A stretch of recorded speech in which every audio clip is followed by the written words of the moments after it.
Hey, how'd you do? My name's Talon Silver. I posted a video a little while back on the Traditional Bow Hunters page about the pinch grip.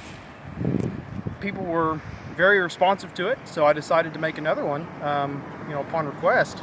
People had a lot of very specific questions.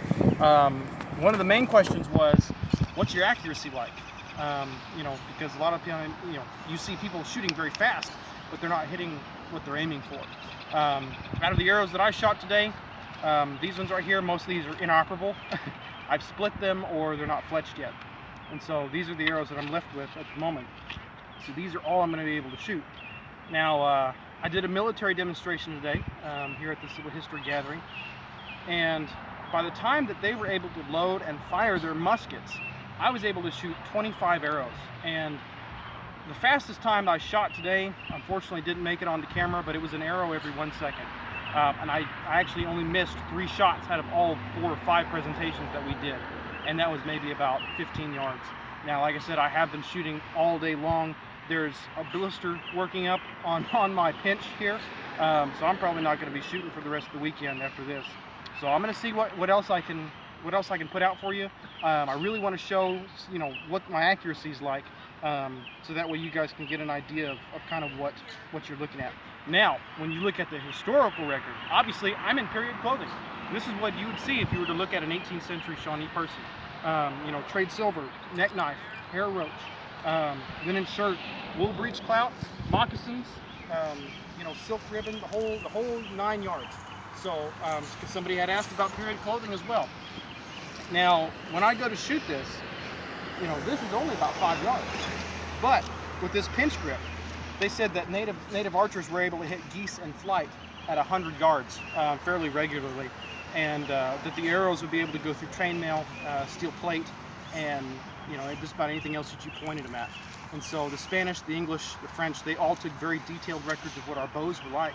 And of course the museum examples that survive into today and the knowledge that was passed down.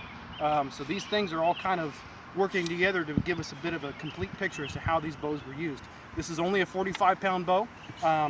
Even as such, I literally have been shooting all day today and all day yesterday. And so my fingers are beat. So I will see what else I can't put out for you here in this video. This is only, like I said, about 5-6 yards, but we'll see what we can do. So I'm going to load my first arrow up, and then I'll show you the technique as far as what you're looking at when you shoot a pinch grip. Because what you're looking at is you have the arrow here on the string. I put my thumb on the side, and on the other side, my first knuckle, this inner knuckle here, goes right in that little crevice. And then my fingers, my pointer finger and my middle finger, go here on the string. So that's the draw right there. And you can see I usually draw fairly far to my ear, or I usually touch my earring. I don't get close to my earring, otherwise I'd rip it out.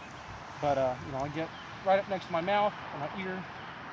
And I can shoot while moving. That's another thing that we did very regularly. Shooting while moving, not on horseback. Native people in the East didn't ride horses. So everything we did was on foot, even traveling. So I will see if I can't put some arrows out here as a representation of what you might have seen in the 18th century and before for archery. So the target, let's see what we can do.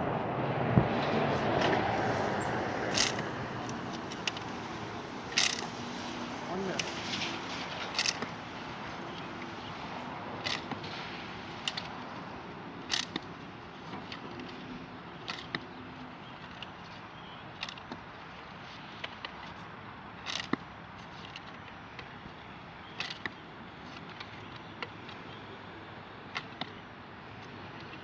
Broken one, but we're going to shoot it anyway. So that's all the arrows that I have. They're usable at the moment. And so that's a little bit of an example of what a very tired archer would be able to do, as far as just rapid fire shooting. Now, oftentimes you would see 300 or 400 people with their bows picking out individual targets and shooting arrow after arrow.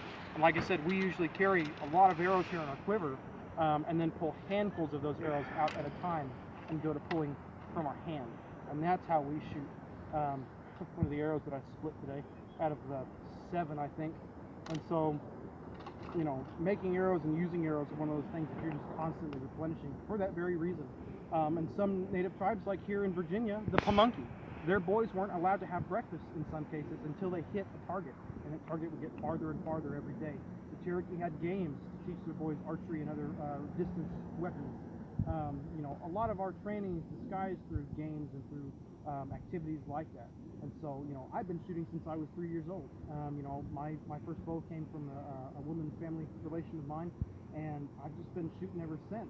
Now, I hope to be able to show you what an actually decent group looks like at some point, but that's the best that I can do for you at the moment.